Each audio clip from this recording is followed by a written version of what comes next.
responsibility. What does that mean?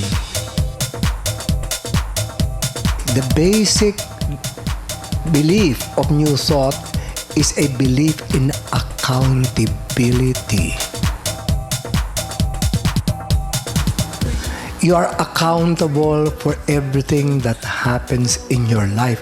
That is the essence of New Thought. You can't get away from it because that's the very essence of the teaching. And as you can see, when you have accepted this fully, you will never blame another human being again. And as you realize that this is your accountability, even your judgments begin to wane. Slowly, you're no longer judging. You're accountable. Like you have a person in your life that is upsetting you, you are accountable. Nobody sent it to you to get even with you. You have. This is what the law of attraction really means.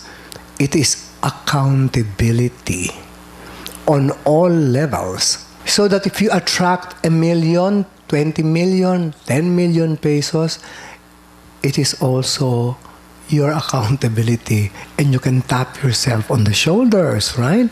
But everything and anything that is happening in your life, whether you love it, hate it, like it, dislike it, you're accountable. And the sooner, can you imagine if every human being of the 6 or 8 billion people on earth finally accepted responsibility and accountability for what is in their lives, you think we'll ever have war? None. You think you would ever hear anybody complain ever again? Because when we complain, the reason why we complain is because we don't think we're accountable or that we deserve it. You think, no, I don't deserve it. What have I done to deserve it? But you're accountable. Why is it there? Why is it there?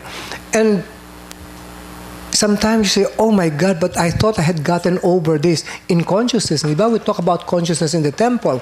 And sometimes you say, but I thought I had already given this up.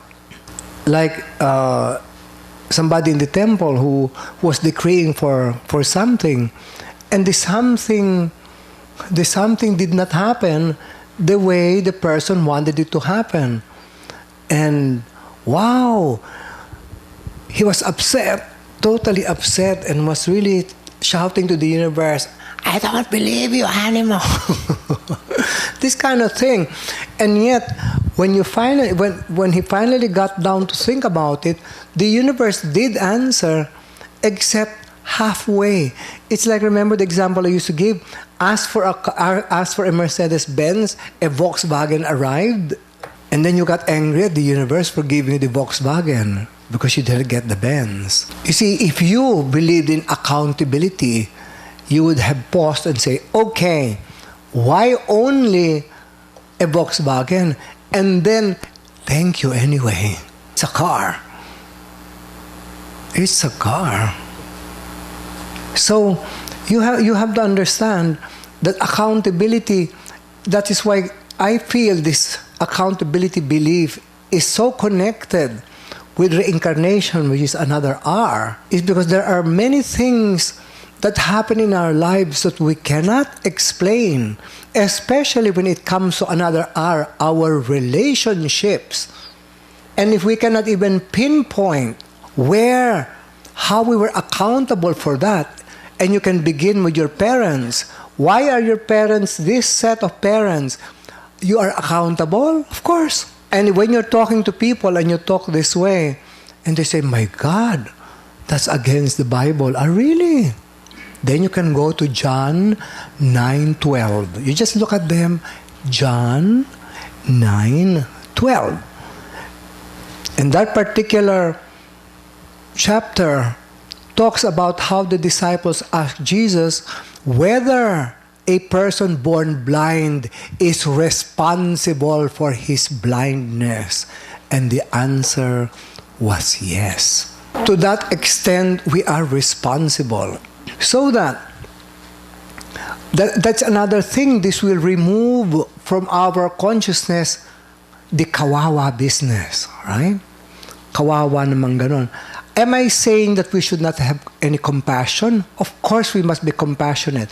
Compassionate not because we're sorry for them, compassionate that they have decided to go and handle this particular harvest in this lifetime, and that the person needs our support in the process if we realize that the burden is rather large.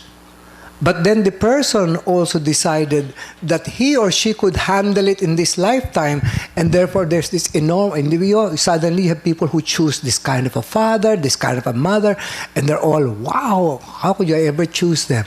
And yet that's a soul choice here. And you're still accountable.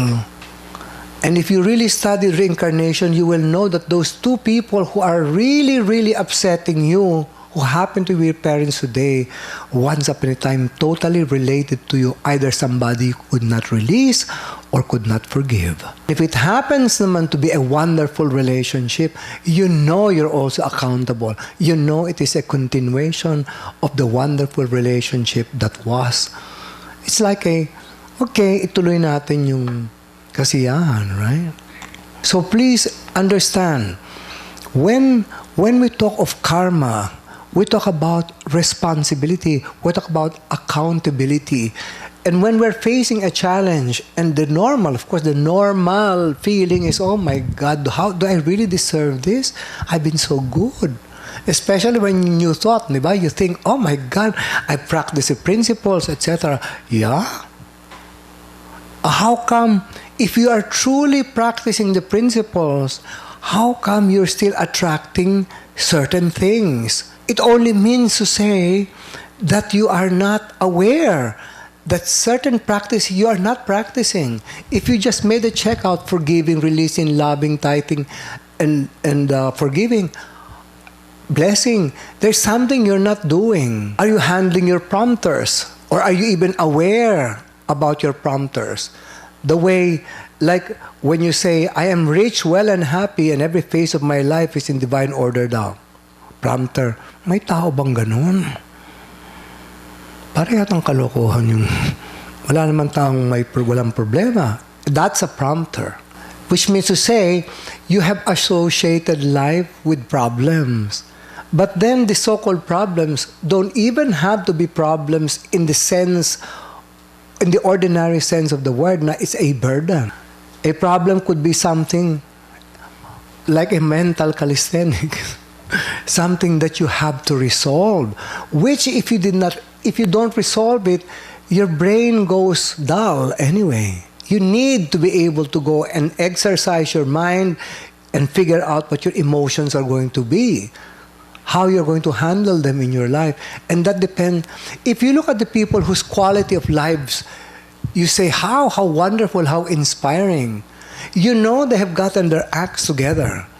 It isn't because they have no problems. It is how they are handling it and how they're accepting accountability, which will say the responsibility. They are responding correctly. Look at all the R's that we have here, for example. And this is the exact opposite man, so you don't say, naku, napaka-hectic naman yung responsibility. How about relax? How about relaxation? Oh. Aba, a lot of people do not know how to relax, and they don't know that not being able to relax makes the situation even worse. Because when you are not relaxed, you will not find the right solution. Kaya every time you're faced with a challenge, step number one, how do I relax? It is like when you're angry, when you're upset and you're making a decision, you really have to get out of that. Or else, your decision is going to be based on tension, on fear, and therefore the result, which is another R, becomes quite different.